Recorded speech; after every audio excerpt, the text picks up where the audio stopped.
Hello बच्चों, last के lectures में हमने थर्मोकेमिस्ट्री स्टार्ट किया था। थर्मोकेमिस्ट्री में मैंने आपको heat of reaction and types of heat of reaction में पहला स्टैंडर्ड हीट ऑफ रिएक्शन पढ़ा दिया था ना। Standard heat of formation of reaction delta is not F अपना हो गया था, है ना। तो हम टाइप्स ऑफ रिएक्शन में ही आगे बढ़ रहे हैं। दूसरा हमारा है हीट ऑफ कंबंशन। आपने सुना ही होगा हीट ऑफ कंबंशन क्या होता है। तो जैसे कि मेरे पास में वहां पे एक स्टैंडर्ड जो अपन ने क्या बोलते हैं कि डेफिनेशन के थ्रू हमने चीजों को समझा था कि वहां पे क्या हुआ करता था कि मुझे 1 मोल प्रोडक्ट बनाना था किसके, उसके स्टैंडर्ड कंडीशन में प्रेजेंट कॉन्स्टिट्यूएंट से, है ना। तो वैसे ही यहाँ पे देखिए हीट ऑफ कंबंशन क्या कहता है। हीट ऑफ कंबंशन के लिए आप यहाँ पे the amount of heat released, ठीक है ना। पहली बात यहाँ पे तो क्या होगी, जब से आपके पास में डेल्टा नॉट एच एफ जो होता है वो आपका रिलीज भी हो सकता है और एब्जॉर्ब भी हो सकता है, लेकिन कंबंशन के केस में तो ऑलवेज आपका क्या होगा, रिलीज ही होना है। तो the amount of heat released during combustion of 1 mole of the compound। मतलब यहाँ के मेरे पास में रिएक्टेंट के साइड मुझे देखना है कि रिएक्टेंट में मेरे पास में क्या होना चाहिए, 1 मोल ऑफ कंपाउंड होना चाहिए, 1 मोल से ज्यादा मेरे पास नहीं होना चाहिए। ये चीज ध्यान रखना है। तो जैसे कि हम हाइड्रोकार्बन की कंबंशन की बात करते हैं ना, तो जब भी हमारे पास में हाइड्रोकार्बन का कंबंशन होता है, कंप्लीट कंबंशन होगा, तो हमें क्या मिलता है, CO2 मिलता है, H2O मिलता है। और इसके दौरान जो ये जो प्रोसेस हो रही है, इस प्रोसेस के दौरान जो आपकी हीट निकलेगी वही हमारी क्या कहलाती है, हीट ऑफ कंबंशन कहलाती है ना। तो जब भी आपको हीट ऑफ कंबंशन से रिलेटेड क्वेश्चन आए, पहली बात कि ये 1 मोल होना चाहिए, क्या होना चाहिए, आपका जो रिएक्टेंट है वो आपका 1 मोल की ही बात की जानी चाहिए, ठीक है ना। इसकी 1 मोल की बात करनी, ऑक्सीजन का आपका 1 मोल नहीं रहे, लेकिन ये अपना 1 मोल की ही बात रहेगी ना। 1 मोल ऑफ कंपाउंड का combustion in the presence of oxygen ही कराओगे, तो ये हमारा मेन कंपाउंड है। CO2 प्लस H2O, तो डेल्टा H कंबंशन ही आया, है ना। अब देखिए आपको इसे बैलेंस करना है।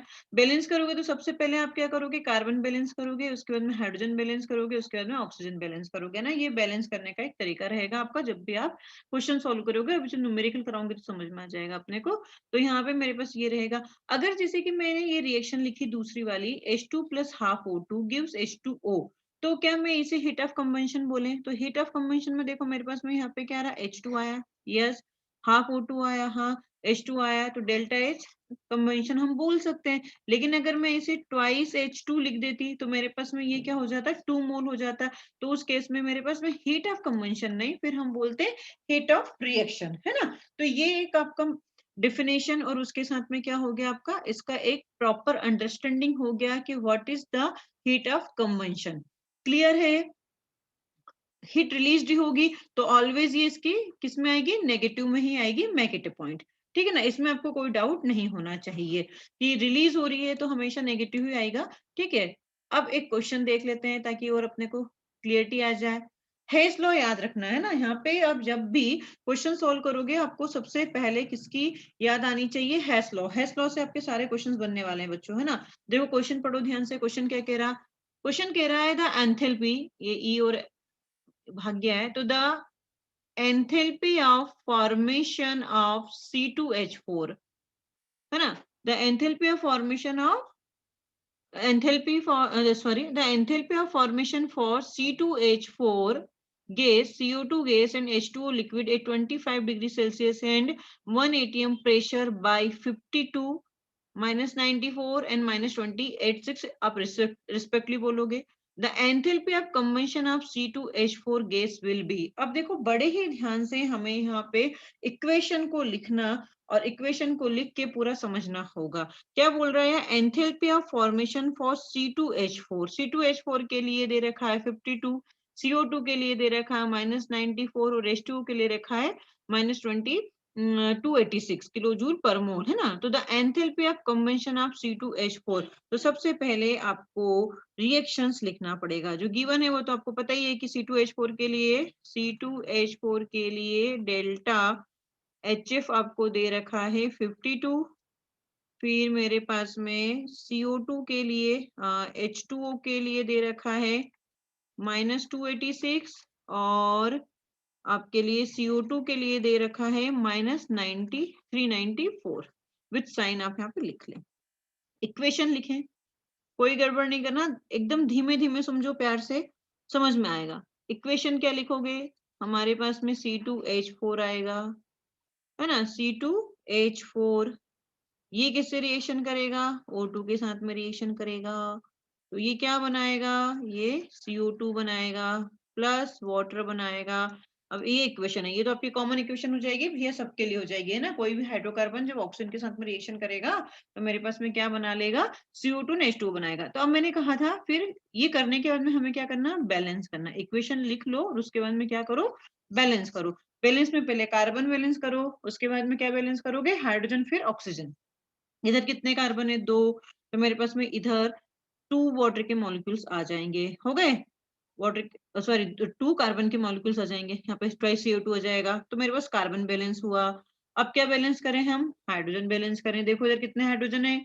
इधर मेरे पास में 4 हाइड्रोजन है, यहाँ पे मेरे पास में 2 है, तो मैं इसको ट्वाइस H2O कर दूं।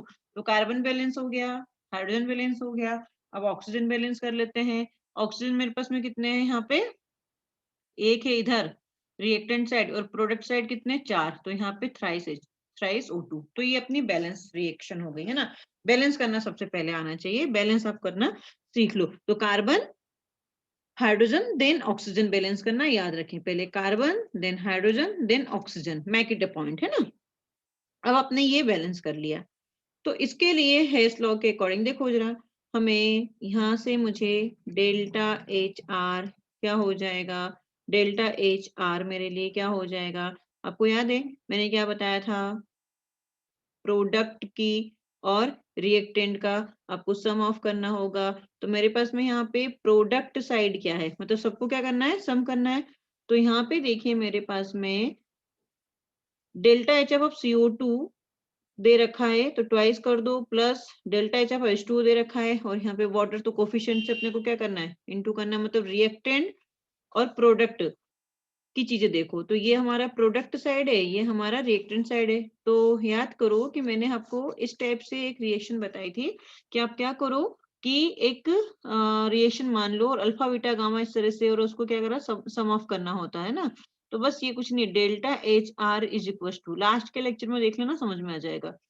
तो ये है मेरे पास में 2 into delta HF of CO2 plus 2 into delta HF of H2O। ये तो मेरा क्या हो गया? प्रोडक्ट, माइनस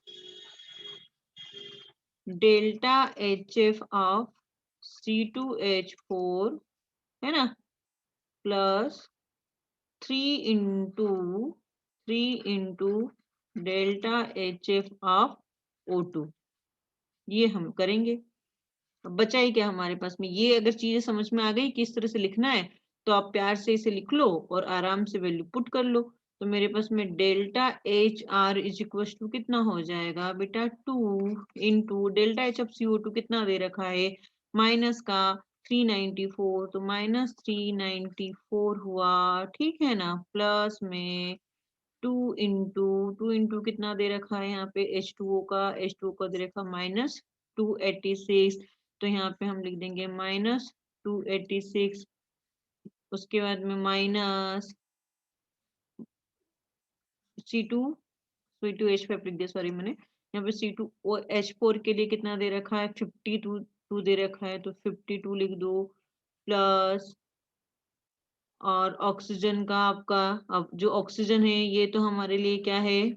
स्टैंडर्ड स्टेट में तो मैंने बोला था डेल्टा HF नॉट। अब मतलब ऑक्सीजन के लिए, इसके लिए कितना? 0 ही बताते हैं, तो इस स्टैंडर्ड है, 0 रख दो। बस इसे सॉल्व कर लो और आंसर लेके आ जाओ, तो आपके पास में the enthalpy of combination of C2H4 आ जाएगा।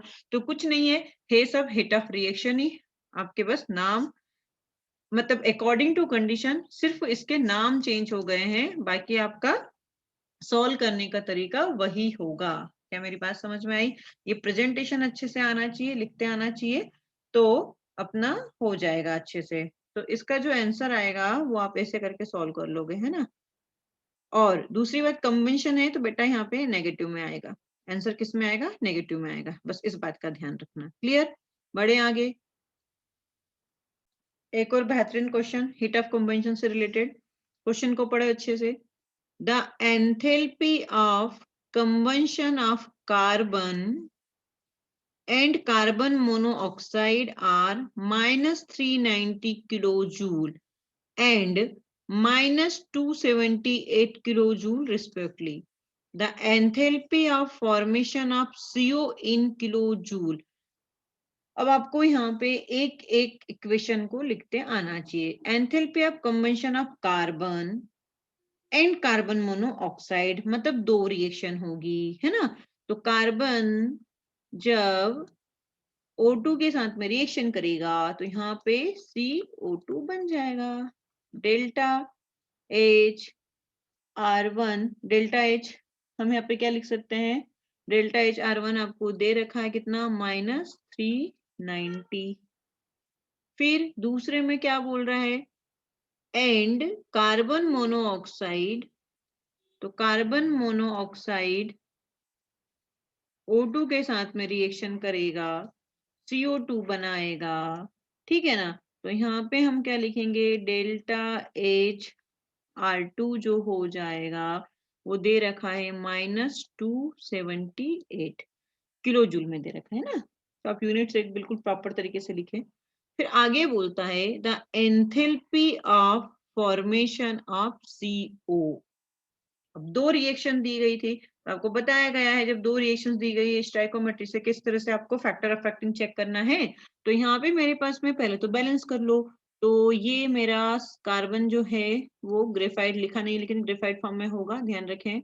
यहाँ पे ये मेरे पास में गैसियस होगा, ये CO2 गैस होगा, CO गैस होगा, और यहाँ पे O2 भी क्या होगा, गैस होगा, CO2 भी गैस होगा. अब मुझे करना क्या है, मुझे बनाना है carbon, the enthalpy of formation of carbon monoxide. तो बनाना है मुझे कार्बन मोनोऑक्साइड. तो carbon plus half O2 gives CO, और इसके लिए मुझे डेल्टा H R3 निकालना है. ठीक है, ये हमारी क्या हो गई, एक टारगेट रिएक्शन हो गई. ये रिएक्शन कैसे बनेगी, इस और इस रिएक्शन से सोचो कि मेरे पास में CO चाहिए, है ना. तो पहली रिएक्शन को अगर मैं देखूं तो इसमें क्या है, कार्बन है. तो यहाँ पे भी मेरे पास कार्बन तो है ही, है ना. तो इसको तो मुझे कुछ चेंज नहीं करना है. दूसरे में मेरे पास में रिएक्शन में CO आपका रिएक्टेंट साइड है लेकिन मुझे प्रोडक्ट साइड चाहिए. तो मैं क्या करूँ, सेकेंड वाली को रिवर्स कर दूंगी. तो थर्ड रिएक्शन मुझे कैसे मिलेगी, थर्ड रिएक्शन मुझे ऐसे मिल जाएगी. वन को तो मैं वैसा ही रहने दूंगी और सेकेंड को हम क्या कर देंगे, रिवर्स कर देंगे, है ना. रिवर्स कर देंगे तो मुझे थर्ड मिल जाएगी. तो बस, तो delta H R3 is equals to delta H1 R plus, sorry minus आएगा, माइनस क्योंकि रिवर्स कर रहे हैं अपन इसलिए, है ना. तो डेल्टा H2R रिवर्स कर रहे हैं इसलिए माइनस, है ना. तो वैल्यूज रख दो. तो यहाँ पे मेरे पास में ये कितना दे रखा, -390 दे रखा है, फिर माइनस, और ये कितना हो जाएगा, -278 दे रखा है. तो आप क्या करो, यहाँ पे मेरे पास में माइनस का ये प्लस हो जाएगा. तो अब तो रिवर्स करने का मतलब ये क्या हो गया, आपका प्लस का हो गया. लेकिन आपको प्रॉपर कंफ्यूजन ना हो इसलिए मैं पूरा ही बता रही हूँ कि कैसे क्या करना है. आप डायरेक्ट कैसे भी कर सकते हो इसको, 390 से 278 को माइनस कर सकते हो, -390 + 278 कर सकते हो, है ना. सीधा ये करना पड़ेगा अपने को अगर आप फटाफट करोगे तो, बट मैं पूरा सॉल्व करके बता देती हूँ. तो -390 + 278, तो क्या हो जाएगा, 112 किलो जूल फॉर्मेशन हो रहा है. ठीक है ना. तो हमारा आंसर क्या हो जाएगा, एक मिनट एक मिनट एक मिनट, माइनस का आएगा, सॉरी सॉरी सॉरी, है ना.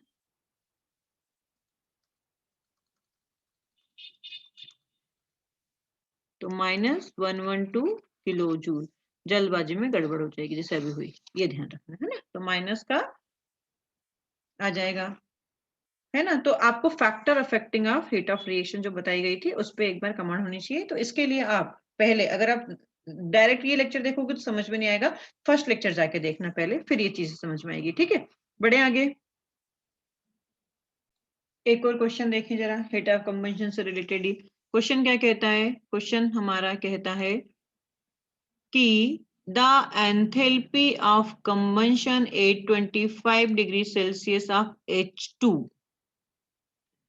The enthalpy of combustion at 25 degrees Celsius of H2 cyclohexane and cyclohexane है ना, H2 comma then cyclohexane then आपका क्या है cyclohexane, क्या क्या दे रखी -241 -3920 देन -3800 किलो जूल पर मोल रिस्पेक्टिवली.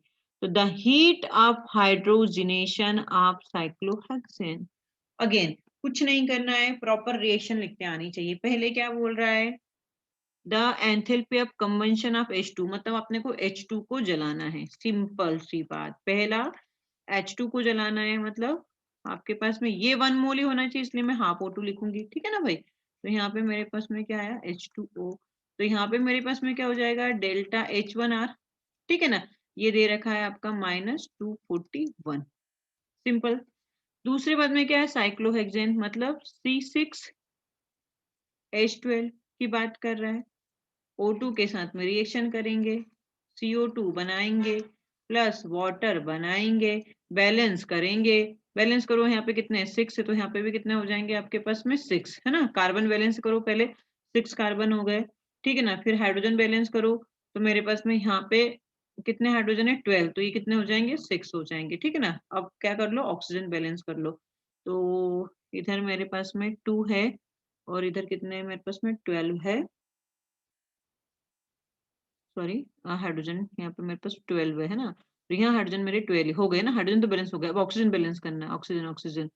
तो मेरे पास में यहाँ से ऑक्सीजन बैलेंस हो जाते हैं कितने, देखें जरा 18 हाइड्रोजन, तो यहाँ पे क्या हो जाएगा 9. बस ये बैलेंस कर ली. और इसके लिए आपको दे रखा है delta two R is equal to कितना दे रखा है -3920 दे रखा है. अभी आपको टाइम लग रहा है देखें कि, लेकिन जब आप करना सीख जाओगे तो बहुत जल्दी समझ में आ जाएगा. फिर क्या है साइक्लोहेक्सिन.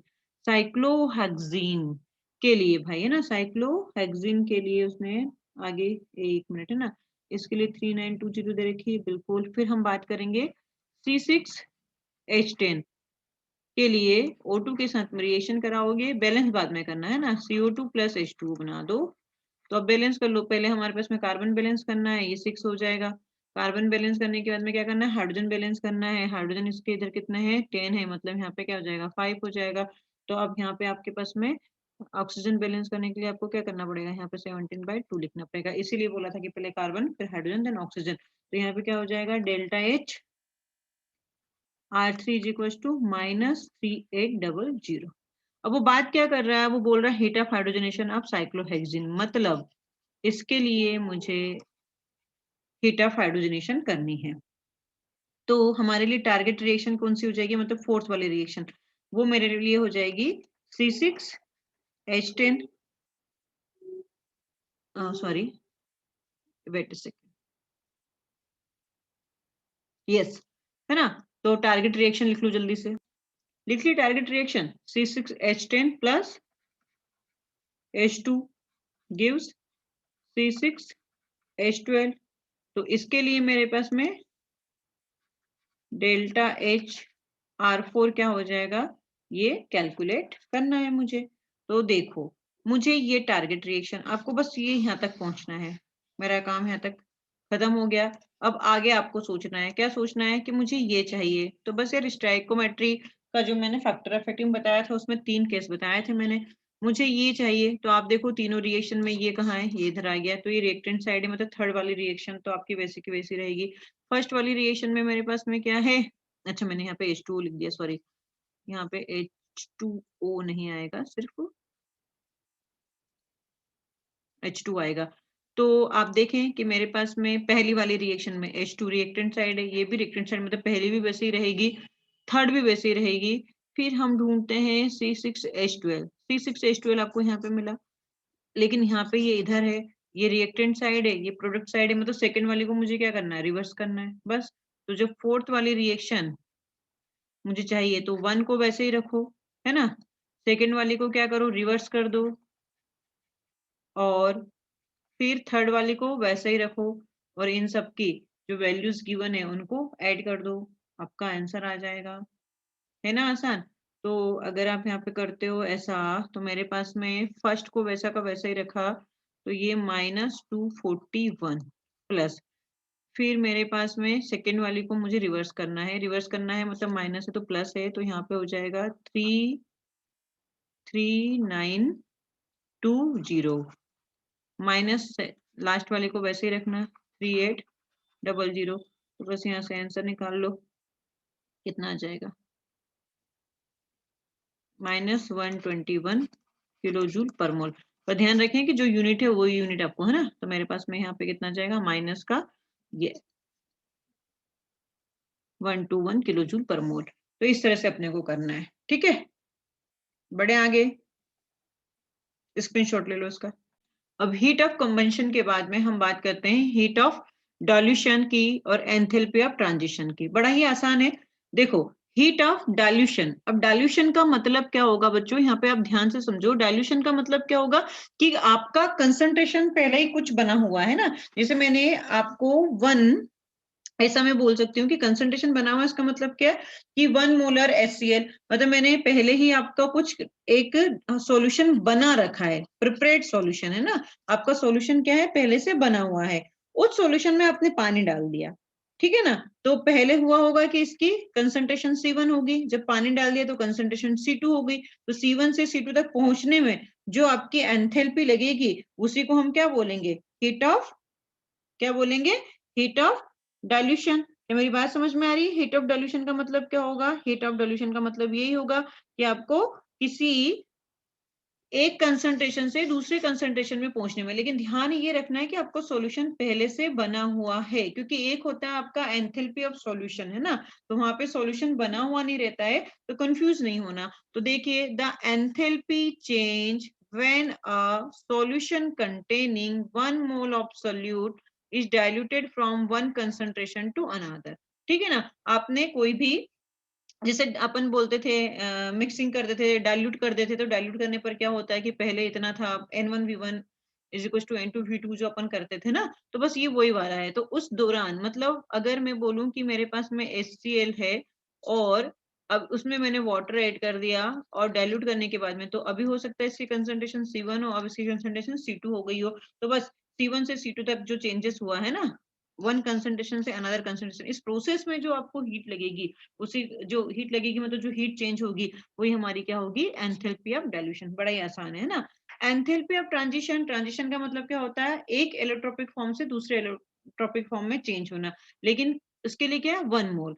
तो enthalpy change when 1 mole of one allotropic form changes to another.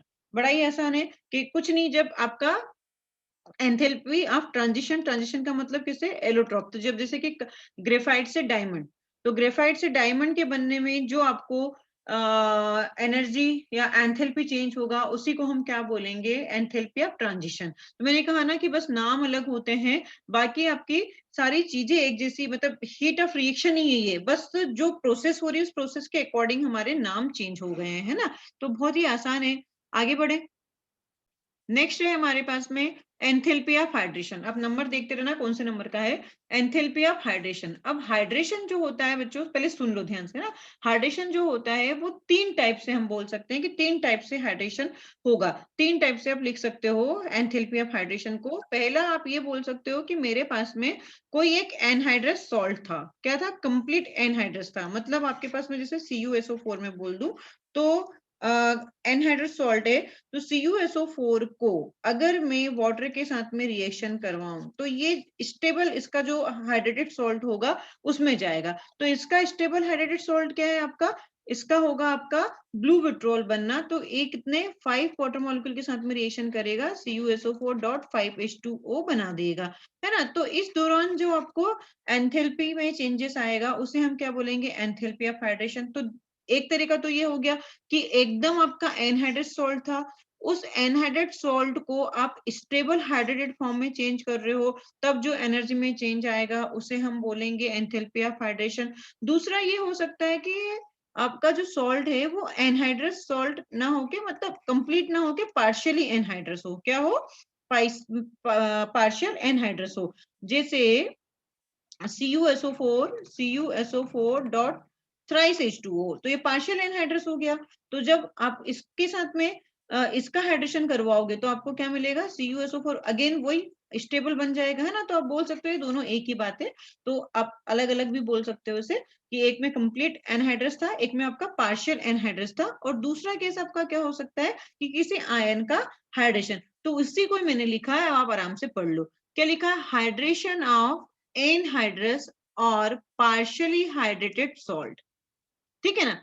The enthalpy change when anhydrous और partially hydrated salt is combined with H2O to form new stable salt। जैसा मैंने अभी लिखा था वही होगा, कि आपके पास में CuSO4 था, ये सॉलिड फॉर्म में होता है, वाटर के साथ में रिएक्शन करेगा और आपको CuSO4.5H2O ब्लू विट्रोल देगा, है ना, ब्लू विट्रोल। तो यही हमारा क्या होगा, एंथैल्पी ऑफ हाइड्रेशन। दूसरा है आपके पास में आयन। आयन जैसे कि आपके पास में कोई भी आपका गैसियस आयन, जैसे H+ हो सकता है, इसकी रिएक्शन जब मैं वाटर के साथ में कराऊं, मतलब एक्वस कंडीशन में, तो ये क्या हो जाएगा, एक्वस में हो जाएगा, है ना। तो H+ एक्वस मिल जाएगा। तो तब एनर्जी जो चेंज होगी उसे हम क्या बोलेंगे, हाइड्रेशन ऑफ आयन। इसके रिस्पेक्ट में हम एंथैल्पी ऑफ हाइड्रेशन ही बात करेंगे। यहाँ पे Cl- भी हो सकता है। तो ये गैसियस फॉर्म में है, वाटर के साथ में रिएक्शन करेगा तो Cl- एक्वस बनाएगा। तो यहाँ पे डेल्टा एच हाइड्रेशन लिख देंगे, इस तरीके से लिख देंगे। क्या लिखेंगे, डेल्टा एच हाइड्रेशन। जैसे डेल्टा एच मैंने यहाँ पे शॉर्ट में लिखा H/D। तो कुछ भी नहीं है आपके पास में, क्या आपने क्या करवा रहे हो, जस्ट हाइड्रोलाइसिस करवा रहे हो, है ना। तो hydration of ions, the enthalpy change when 1 mole of the gas ion is hydrated in H2O to form aqueous ion, simple. तो ये आपके पास में हो गया हीट ऑफ हाइड्रेशन। आगे बढ़े, काफी आसान है, कोई दिक्कत नहीं है, हीट ऑफ एडिशन क्लियर हो गया। चलो आगे बढ़ते हैं। नेक्स्ट है मेरे पास में enthalpy of dilution. Enthalpy of dilution तो हो गया क्या, हाँ एंथैल्पी ऑफ डाइल्यूशन तो हो गया, मैंने पहले ही बता दिया आपको। ओके, तो फिर तो आगे बढ़ते हैं। ओके, एंथैल्पी ऑफ सॉल्यूशन नहीं हुआ। जैसे मैंने आपको एंथैल्पी ऑफ डाइल्यूशन पढ़ा रही थी, तब मैंने बोला था कि आपका सॉल्यूशन पहले से प्रिपेयर है ना।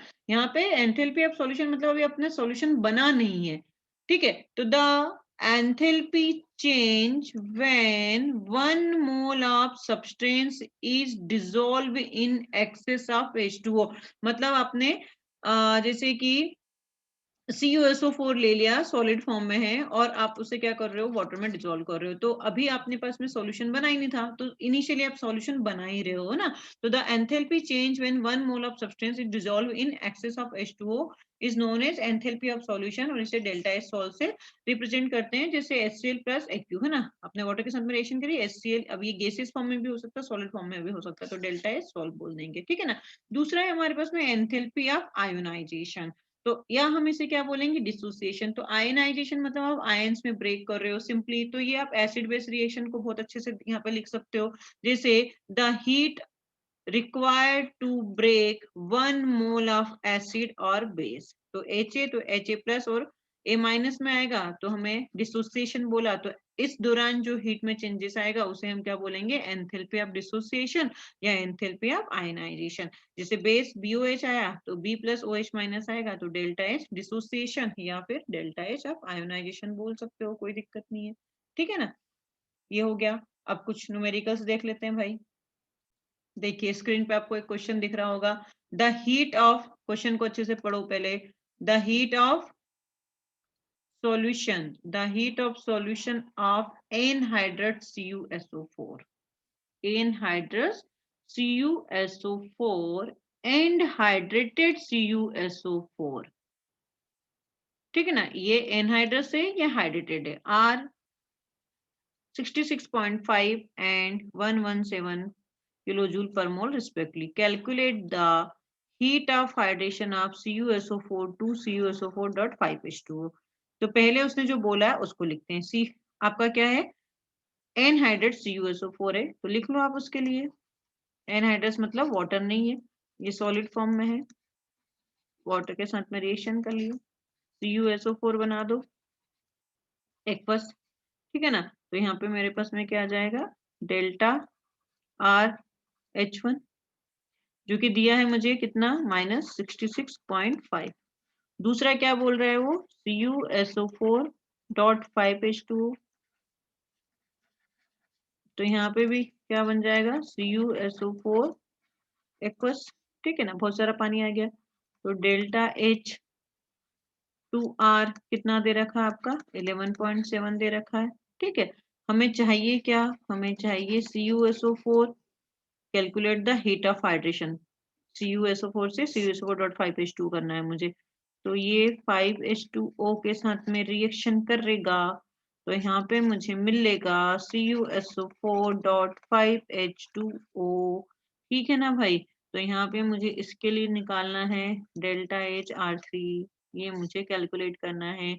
तो जरा देखें, मैंने बताया था कि क्या करना होता है, CuSO4 ढूंढो, किधर है भाई CuSO4, ये रहा CuSO4, है ना। ये इधर भी रिएक्टेंट साइड है, यहाँ पे भी रिएक्टेंट साइड है, कोई दिक्कत नहीं है। लेकिन मेरे पास में यहाँ पे ये कहाँ है प्रोडक्ट साइड, इधर। लेकिन आपकी क्वेश्चन नंबर 2 में क्या है रिएक्टेंट साइड, तो ये अपनी टारगेट साइड में, तो जो आपकी टारगेटिंग रिएक्शन है वो आपकी प्रोडक्ट साइड CuSO4.5H2 दे रहा है, लेकिन जिससे अपने को बनाना है ये हमारे पास में किधर है रिएक्टेंट साइड है। तो क्या करना पड़ेगा, रिवर्स करना पड़ेगा, सिंपल है ना। तो थर्ड रिएक्शन को पाने के लिए मुझे क्या करना पड़ेगा, रिवर्स करना पड़ेगा। तो थर्ड रिएक्शन मुझे मिल जाएगी 1+2 को क्या करना पड़ेगा, 2 को मुझे रिवर्स करना पड़ेगा। तो सिंपली अब देखो 1 क्या है, 1 में मेरे पास में -66.5 है, ये मुझे प्लस की दे रखी है, तो रिवर्स करना है तो माइनस का हो जाएगा, है ना। तो -11.7, मुझे बार बार कुछ लिखना ही नहीं है, बहुत ही आसान है। तो इसके लिए आंसर आ जाएगा 78.2 किलो जूल पर मोल।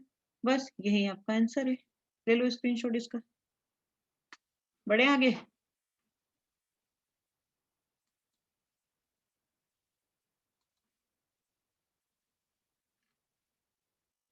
नेक्स्ट क्वेश्चन देखो इसका, delta H of NaCl is this. बहुत ही अच्छा क्वेश्चन है और ये आपको मिलता है होमवर्क में। नेक्स्ट, अब इतने सारे क्वेश्चन करा दिए, कुछ सोच के आप कर सकते हो, है ना, नहीं आए तो पूछ लेना। नेक्स्ट है हमारे पास में एंथैल्पी ऑफ न्यूट्रलाइजेशन। न्यूट्रलाइजेशन में मतलब न्यूट्रलाइजेशन कर रहे हो, मतलब एसिड बेस रिएक्शन की बात कर रहे होंगे ना, लेकिन यहाँ पे आपके पास में डिफिनेशन को ध्यान से पढ़ना। हर एक टाइप की जो मैंने एंथैल्पी बताई है उसकी डिफिनेशन को बड़े अच्छे से पढ़ना, ठीक है ना। तो the amount of heat released when 1 gram EQ of acid is neutralised by 1 gram EQ of base. क्या है, the amount of heat released when 1 gram EQ of acid is neutralized by 1 gram EQ of base, ठीक है ना। तो अगर हमारे पास में strong acid और स्ट्रॉन्ग बेस है, तो हमारे पास में इन दोनों के न्यूट्रलाइजेशन से जो मुझे एंथैल्पी ऑफ न्यूट्रलाइजेशन मिलेगी, मतलब ये आपका 1 ग्राम EQ, ये आपका 1 ग्राम EQ है, तो डेल्टा H न्यूट्रलाइजेशन जो मिलेगा वो मुझे मिलता है यहाँ से स्ट्रॉन्ग बेस और स्ट्रॉन्ग एसिड के लिए, है ना। तो ये मिलेगा मुझे 13.7 किलो कैलोरी। आप ये याद रखें, याद ही रखें तो ज्यादा अच्छा है ना, कि जब स्ट्रॉन्ग एसिड और स्ट्रॉन्ग बेस होगा तो मुझे एंथैल्पी ऑफ न्यूट्रलाइजेशन की वैल्यू क्या मिलेगी, 13.7 किलो कैलोरी मिलेगी, ठीक है ना। दूसरा मेरे पास में H+OH से जो H2 मिलेगा, इसके लिए मुझे जो हीट ऑफ न्यूट्रलाइजेशन मिलेगी वो मिलेगी -57 किलो जूल, ठीक है। ये दो चीजें आप याद रखें। तो जब मेरे पास में एक स्टैंडर्ड मुझे समझ में आ गया कि स्ट्रॉन्ग एसिड स्ट्रॉन्ग बेस है, तो 13.7 किलो कैलोरी एनर्जी आपकी रिलीज हो रही है। तो अगर मेरे पास में क्या बोल रही हूँ मैं कि स्ट्रॉन्ग एसिड और स्ट्रॉन्ग बेस है, तो कितनी एनर्जी रिलीज होगी, 13.7 किलो कैलोरी रिलीज्ड होगी, है ना। अगर मेरे पास में अब एक वीक एसिड है और एक स्ट्रॉन्ग बेस है, इसका मतलब क्या कि जो हीट रिलीज होगी वो 13.7 किलो कैलोरी से तो कम होगी, है ना? क्या होगी? कम होगी इससे। अगर मेरे पास में weak acid plus weak base है, आप यहाँ पे लिख दो ज्यादा अच्छा है। अगर अब दोनों ही वीक आ गए तब भी क्या होगा? 13.7 किलो कैलोरी से तो कम रिलीज होगी। अब आप थोड़ा सा अपना कॉमन सेंस लगा सकते हो कि इसमें तो 13.7 होगी, अगर मैं सेकेंड एंड 3 की बात करूं तो मैंने दोनों में ही 13.7 से कम 13.7 से कम लिखा, तो ज्यादा कम किस में होगी? जहां दोनों वीक है, ठीक है ना? तो मतलब strong acid plus strong base में सबसे ज्यादा हीट रिलीज होगी। Weak acid plus strong base में उससे कम। और अगर मेरे पास में दोनों वीक एसिड और वीक बेस है तो उसमें सबसे कम। तो एक ये आप स्टैंडर्ड जनरलाइज फॉर्म में याद रख सकते हो, ताकि जब आप क्वेश्चन करोगे तो आपको कंपैरिजन कराने में आसानी हो जाए, ठीक है ना? स्क्रीनशॉट लो जल्दी से इसका, आगे बढ़ते हैं फिर। देखिए जरा स्क्रीन पे आपको एक क्वेश्चन दिख रहा होगा, the enthalpy of neutralisation of HCl। Question को बड़े ध्यान से पढ़ो। The enthalpy of neutralisation of HCl by ammonium hydroxide is -50 kilojoule per mole. Find delta is ionization of ammonium hydroxide. ठीक है ना? अब जब भी आपको क्वेश्चन सॉल्व करना है, आप एक चीज ध्यान रखें कि अगर मेरे पास में कोई स्ट्रॉन्ग एसिड आ रहा है तो उसका हम सिर्फ H+ लेंगे। अगर कोई स्ट्रॉन्ग बेस आ रहा है तो उसका हम सिर्फ OH- लेंगे, ठीक है ना? ये चीज आप ध्यान रखें जब भी आपको एंथैल्पी ऑफ न्यूट्रलाइजेशन के क्वेश्चन सॉल्व करना हो, तो आप इस बात का ध्यान रखेंगे कि स्ट्रॉन्ग एसिड है तो सिर्फ H+ लो, स्ट्रॉन्ग बेस है तो सिर्फ आप OH- लो। यहाँ पे मुझे HCl दिखा तो मैं यहाँ पे क्या लूंगी? सिर्फ H+, क्योंकि ये स्ट्रॉन्ग एसिड है। इसकी रिएक्शन, इसे कौन न्यूट्रलाइज कर रहा है? मतलब बेस है जो कि आपका वीक बेस है ना, अमोनियम हाइड्रोक्साइड ने रिएक्शन करा। तो ये क्या बनाएगा? ये बनाएगा NH4+ प्लस H2O। इसके लिए आपको डेल्टा HR1 दे रखा है -50। फिर आपको ये भी पता है कि H+ OH- gives H2O, और इसके लिए आपको डेल्टा H2R कितना अपन ने याद किया था? -57। ठीक है ना? अभी पूछ क्या रहा है? हीट ऑफ आयनाइजेशन ऑफ या enthalpy of ionisation of ammonium hydroxide. तो मेरे पास में यहाँ पे क्या होगा? NH4OH, ये ब्रेक डाउन होगा NH4+ एंड OH- में। तो ये आपकी टारगेट रिएक्शन हो गई। तो आप ऊपर की दो रिएक्शन की हेल्प से इस टारगेट रिएक्शन के बारे में बात कर लोगे। इसी के लिए तो डेल्टा HR3 पूछा है अपने को। तो देखो जरा, ये मेरे पास में अमोनियम हाइड्रोक्साइड है, ये अमोनियम हाइड्रोक्साइड है, कहाँ पे आ रहा है? रिएक्टेंट साइड आ रहा है। तो पहले वाली रिएक्शन को तो आप नहीं छोड़ोगे। समझ में आ गई बात? फिर मेरे पास में क्या चाहिए? मुझे H+S+ तो कंसिडर इन करेंगे। फिर मुझे चाहिए NH4+। NH4+ इधर आ रहा है, ठीक है, लेकिन OH- मेरा इधर रिएक्टेंट साइड आ रहा है, ये मेरा प्रोडक्ट साइड आ रहा है। तो सेकेंड वाली रिएक्शन को मुझे क्या करना पड़ेगा? रिवर्स करना पड़ेगा, ठीक है? तो सेकेंड वाली रिएक्शन को जब मैं रिवर्स कर दूंगी तो मेरे पास में क्या आएगा? डेल्टा HR3 इज पहला -50, दूसरा +57, रिवर्स कर दिया तो क्या आ जाएगा? प्लस का 7, ठीक है ना? तो वो जल्दी आंसर आ गया, किलो जूल पर मोल। ऐसे स्टेप बाय स्टेप करोगे तो आपके सारे क्वेश्चन बड़े आसानी से बन जाएंगे। आ गया समझ में? नेक्स्ट क्वेश्चन देखो, इसका स्क्रीनशॉट लो जल्दी से। चलो भाई, आज की क्लास का लास्ट क्वेश्चन ध्यान से देखें। Delta H of oxalic acid आपको गिवन है -106.7 किलो जूल पर mole using sodium hydroxide, find. है ना। तो delta H of neutralisation oxalic acid का दिया है, find delta H dissociation of oxalic acid. ठीक है, तो आपको ऑक्सिलिक एसिड का फॉर्मूला क्या होता है, H2C2O4 याद होना चाहिए। अब ऑक्सिलिक एसिड है यूजिंग सोडियम हाइड्रोक्साइड, तो मैंने क्या कहा, अगर आपके पास में कोई स्ट्रॉन्ग एसिड या स्ट्रॉन्ग बेस दिखता है, स्ट्रॉन्ग एसिड दिखता है तो H+ लो, स्ट्रॉन्ग बेस दिखता है तो OH- लो, तो यहाँ पे आप OH- ही लोगे, है ना, बैलेंस करके ये क्या हो जाएगा, C2O4 -2 प्लस ट्वाइस H2O, यहाँ पे आपको डेल्टा H R1 जो गिवन है वो है -106.7 किलोजूल पर मोल। फिर हमें पता है कि H प्लस